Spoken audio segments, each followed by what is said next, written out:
ఎగువ నుంచి కృష్ణా ప్రాజెక్టులకు వరద తగ్గుతోంది. దీంతో శ్రీశైలం డ్యాం 5 గేట్లు 10 అడుగుల వరకు ఎత్తి నీటిని రిలీజ్ చేస్తున్నారు అధికారులు.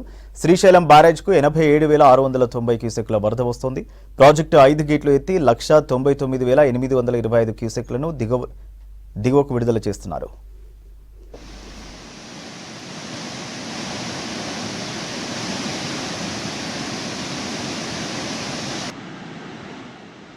శ్రీశైలం డ్యాం పూర్తి స్థాయి నీటి మట్టం 885 అడుగులకు గాను ప్రస్తుత నీటి మట్టం 881 అడుగుల వరద కొనసాగుతోంది.